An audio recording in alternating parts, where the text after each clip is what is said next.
తెలంగాణ రాష్ట్రంలో జరగబోయే అన్ని స్థానిక సంస్థల ఎన్నికలలో తమ పార్టీ అభ్యర్థులు బరిలో ఉంటారని లోక్ తాంత్రిక జనతాదళ్ పార్టీ జాతీయ అధ్యక్షుడు జావేద్ రాజా తెలియజేశారు. సోమాజిగూడ ప్రెస్ క్లబ్లో ప్రెస్ మీట్ నిర్వహించారు. తెలంగాణ రాష్ట్ర అధ్యక్షుడిగా మద్దెల సంజయ్ ఆనంద్ ఎంపిక చేసి నియామక పత్రాన్ని అందజేశారు. భిన్న జాతుల సంస్కృతులకు నిలయమైనటువంటి దేశంలో సెక్యులర్ విధానాలే శ్రీరామ రక్ష అని వారు తెలియజేశారు. ఓటు మీదే హక్కు మీదే అనే నినాదంతో ప్రజల్లో చైతన్యం కలిగించి రాజ్యాధికార విశిష్టతను తెలియజేస్తామని పేర్కొన్నారు.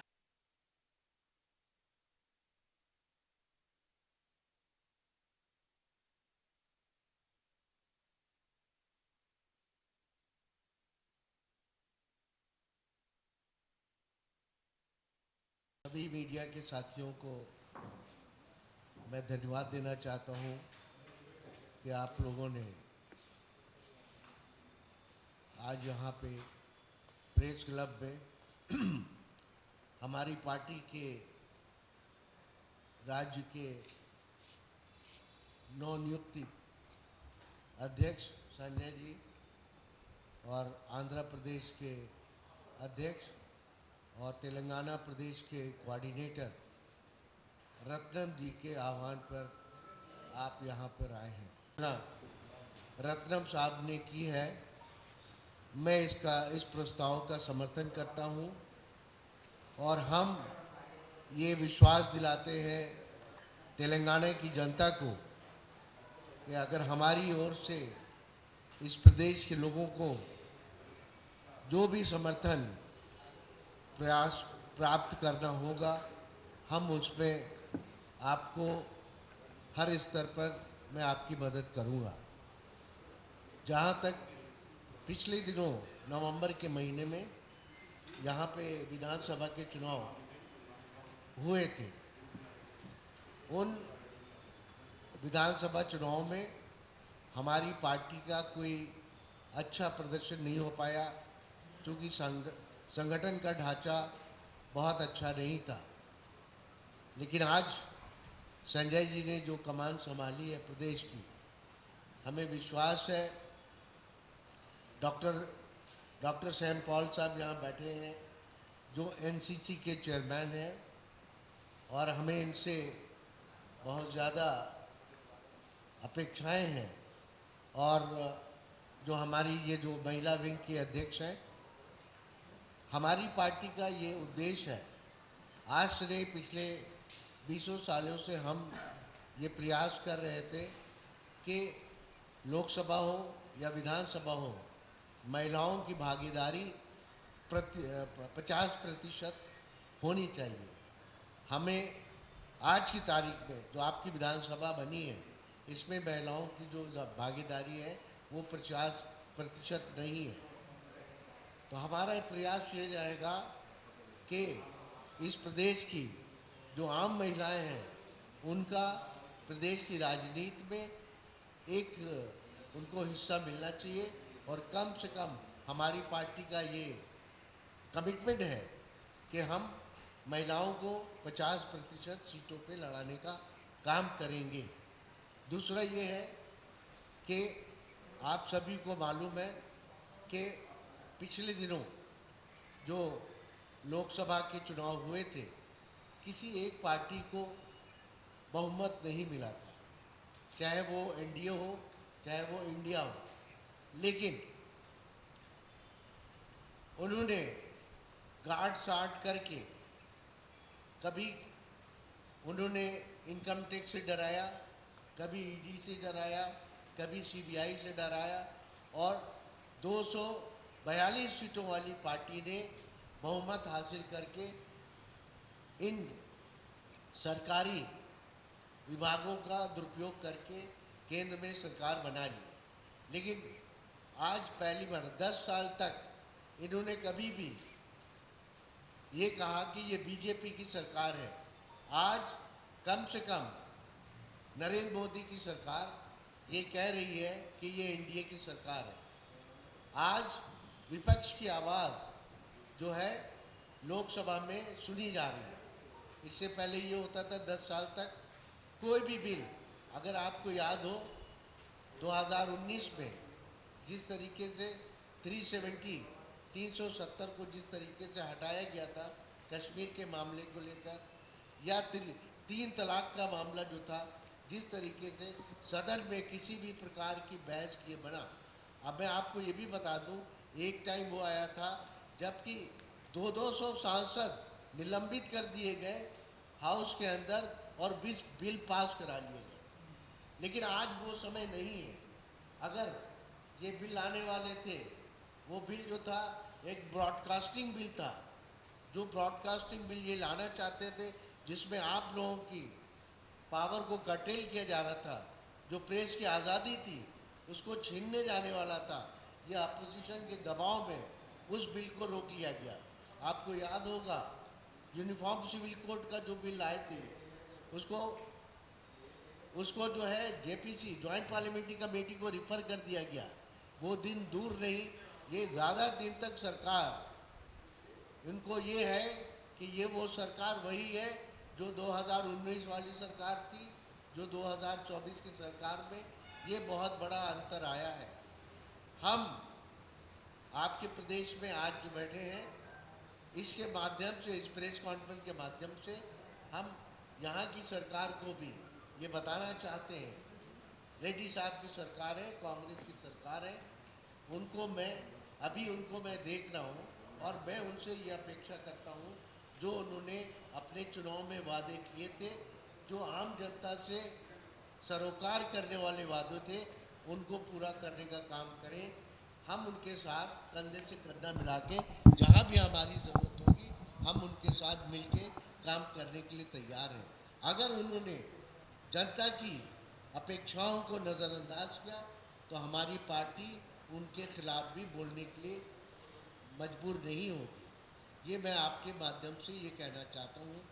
हो सकता है आने वाले अगले हमारी विजिट में मैं मुख्यमंत्री से स्वयं मिलूँगा और यहाँ की जो और जनता से जुड़ी हुई जो समस्याएं हैं उनके ऊपर हम लोग उनसे विचार विमर्श करेंगे। और हम चाहते हैं ये जो सरकार है कांग्रेस की, क्योंकि हम इंडिया गठबंधन का हिस्सा नहीं है, लेकिन ना होने के बावजूद हम चाहते हैं इस देश में सेकुलरिज्म जो है वो उसको मेंटेन किया जाए, कम्युनल हार्मोनी को मेंटेन किया जाए। इसलिए हम आज आपके बीच आए हैं और हमारी पार्टी तेलंगाना राज्य में इस सरकार का पूर्ण रूप से समर्थन करेगी।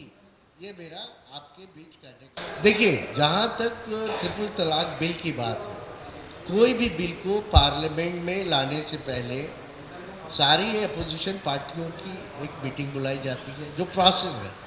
हम कोई सपोज कीजिए बिल ला रहे हैं और या हम किसी मुद्दे को आगे ले जाना चाहते हैं, तो हमारी जो यहाँ की यूनिट है हम उसके बीच में उसको डिस्कस करेंगे। हो सकता है उसमें कुछ अमेंडमेंट आ सकते हैं, इधर उधर से उसको हम उसको कहते हैं कंसेंसस डेवलप करेंगे, कंसेंसस से ही बिल आया जाएगा। आपने जो भी जिन दो कानूनों की बात कर रहे हैं, ट्रिपल तलाक और 370 का, आपको ये बता रहा हूँ मैं, 370 के लिए आपने एकदम से जम्मू और कश्मीर और लद्दाख को, जम्मू कश्मीर यूनियन टेरिटरी और लद्दाख यूनियन टेरिटरी बना दिया 2 मिनट के अंदर। लेकिन उसमें आपको जो होता है, ये बिल जो है असेंबली से पास होगा तब सेंट्रल जाता है। आपने असेंबली से पास नहीं करवाया, ना वहाँ से रिकमेंड होके आया, तो ये अभी जो है ऑलरेडी पेंडिंग है सुप्रीम कोर्ट में। आपने लागू तो कर दिया, लेकिन अभी सुप्रीम कोर्ट में पेंडिंग है। और मैं आपकी जानकारी के लिए, जैसा कि इन्होंने ये बिल में शो करना चाहते थे कि 370 के बाद क्या उसको बोलते हैं, आतंकवाद मुक्त प्रदेश बना, यूनियन टेरिटरी बनाएंगे। आपको पता है पिछले जब से 370 को उन्होंने एब्रोगेट किया है, कितने लोग हमारे सिपाही और आर्मी के लोग शहीद हो गए। कहीं ना कहीं तो आपका जो एजेंसीज हैं, जो सिक्योरिटी एजेंसीज हैं, इंटेलिजेंस यूनिट्स हैं, कहीं ना कहीं तो फेल्योर है उसका। या हमारे नौजवान या हमारे जवान जो है शहीद होने के लिए भेजे जाते हैं। आप अपने पड़ोसी देशों से संबंध नहीं बना पा रहे हैं, ये किसकी जिम्मेदारी है? जो सरकार सत्ता में, जो पार्टी सत्ता में है, ये उसकी जिम्मेदारी है ना। मैं ये नहीं कह रहा हूँ आतंकवाद बहुत बढ़ गया, लेकिन जो आप क्लेम कर रहे हैं कि 370 के बाद वहाँ के लोगों को रोजगार के अवसर मिल गए, वहाँ के लोगों को employment बढ़ गया, वो कहाँ है? ऑन पेपर है।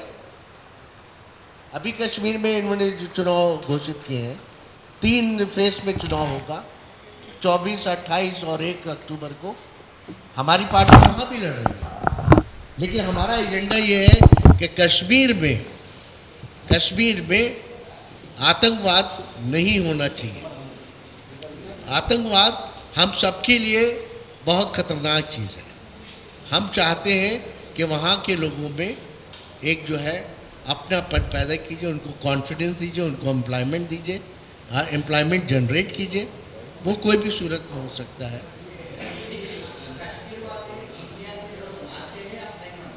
कौन?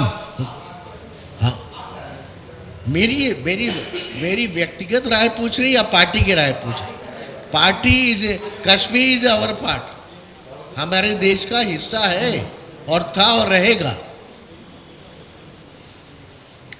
और जो वहाँ की जो छोटी मोटी समस्याएं हैं उसमें हमें आपको मिलके उसका समाधान निकालना चाहिए, ना कि मैं गोली और बारूद और जेलों में। आज मालूम है आपको कितने कश्मीर के लोग जो तिहाड़ जेल दिल्ली में है, अंडर ट्रायल है, आज तक उनका ट्रायल नहीं शुरू हुआ।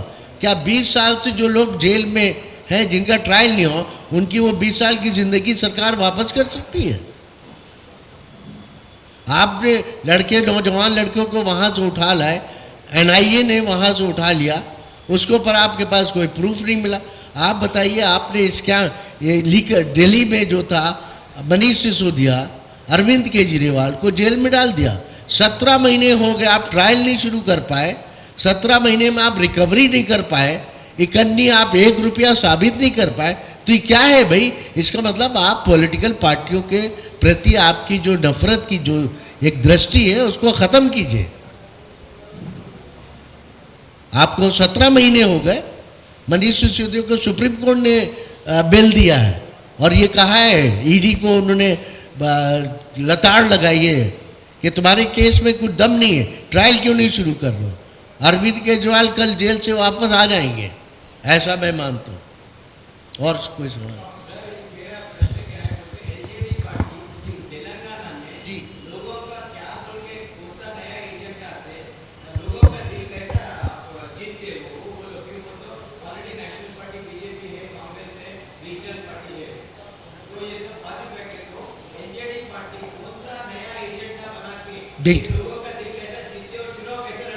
यस, आपका सवाल जो है बहुत वाजिब है।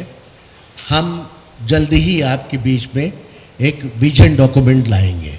विजन डॉक्यूमेंट में हमारा ये रहेगा कि आप तो जैसा कि आपने कहा है कि तेलुगु यहाँ पे रीजनल पार्टी भी है और नेशनल पार्टीज़ में हम क्या नई चीज़ देंगे, ठीक है। हम अभी चूँकि हमारा जो विजन डॉक्यूमेंट है वो तैयार हो रहा है, उसमें नौजवानों को एम्प्लॉयमेंट के बारे में हम गारंटी देंगे, एम्प्लॉयमेंट गारंटी, ठीक है।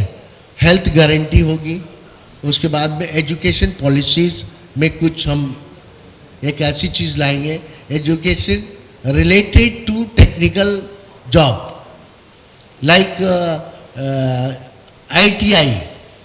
ITI industrial training institute.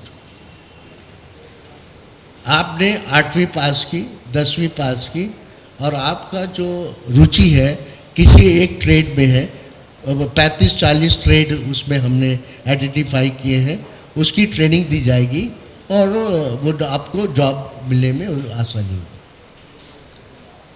और हेल्थ गारंटी कार्ड मिलेगा, हेल्थ गारंटी कार्ड। और कोई सवाल? మరి తెలంగాణ రాష్ట్ర అధ్యక్షుడిగా నియమించినందుకు మరి మా మధ్యలో గౌరవనీయులు మరి నేషనల్ ప్రెసిడెంట్ గారు జావేద్ రాజా గారికి, మరి అదేవిధంగా ఆంధ్ర తెలంగాణ ఇన్ఛార్జ్ మరి రత్నం గారికి ధన్యవాదాలు తెలియజేస్తున్నాను. ముఖ్యంగా లోక్తంత్ర జనతాదళ్ పార్టీ మరి local body selection, sarpanch, ZPTCs, MPTCs ఈ యొక్క దానిలో, అదేవిధంగా రాబోయే కాలంలో ఏ ఎలక్షన్స్ వచ్చినా వాటిని గట్టి పోటీ ఇవ్వాలని బరిలో మరి మా యొక్క సభ్యులను మెంబర్స్ని మేము దించబోతున్నాం. ముఖ్యంగా మా మధ్యలో మరి మా నేషనల్ ప్రెసిడెంట్ గారు జావేద్ రాజా గారు సమీక్ష కొరకై మరి వారు భారతదేశమంతా పర్యటన చేస్తున్నారు. దాని పక్షంగానే వారు తెలంగాణ రాష్ట్రంలో కూడా మరి వచ్చి పర్యటన చేస్తూ సమీక్ష చేస్తూ ఇంకా అనేకమైన అభివృద్ధి కార్యక్రమాలు పార్టీ ద్వారా ఎలా చేయాలో నాయకులను నియమించడం, అదేవిధంగా మా ప్రాముఖ్యమైన అంశం ఏంటంటే ప్రతి కులంలో సామాజిక సమగ్ర అభివృద్ధి మరి మేము పెంపొందించాలని, అవగాహన తీసుకురావాలని, ప్రజలను ఎడ్యుకేట్ చేయాలని, ఎంపవర్ చేయాలని కోరుతున్నాం. ధన్యవాదాలు.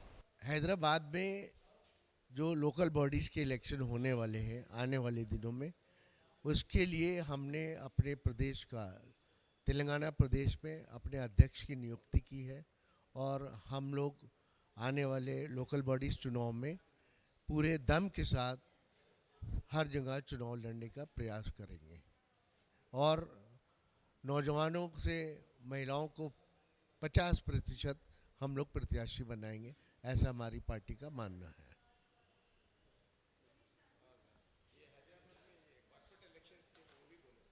कॉरपोरेशन इलेक्शन में हम लोग पार्टिसिपेट करेंगे और हमारा फिर भी महिलाओं को 50% सीटों पे हम लड़ाएंगे। जैसी भी महिलाएं हैं उनकी भागीदारी ज़्यादा होना चाहिए। घर संभाल सकती हैं, कॉरपोरेशन भी संभालेंगे। ముఖ్యంగా మరి లోకల్ బాడీ ఎలక్షన్స్లో సర్పంచ్, జెడ్పీటీసీ, ఎంపీటీసీస్ రాబోయే దినాల్లో ఎప్పుడు జరిగినా మా సభ్యులను నిలబెట్టాలని, గట్టి పోటీ ఇవ్వాలని, దాంట్లో మహిళలకు ముఖ్యంగా ప్రాముఖ్యంగా మరి 50% వారికి మరి కేటాయించాలని మేము ఆలోచించి నిర్ణయాలు తీసుకున్నాం. దాని నిమిత్తము మరి ముఖ్యంగా ఈరోజు మరి తెలంగాణ రాష్ట్ర అధ్యక్షుడిగా మరి నియామకాలు జరిగాయి. దాంట్లో నాకు మరి తెలంగాణ రాష్ట్ర అధ్యక్షుడిగా అవకాశం ఇచ్చిన జావేద్ గారికి, అదేవిధంగా రత్నం గారికి నా ధన్యవాదాలు తెలియజేస్తాను.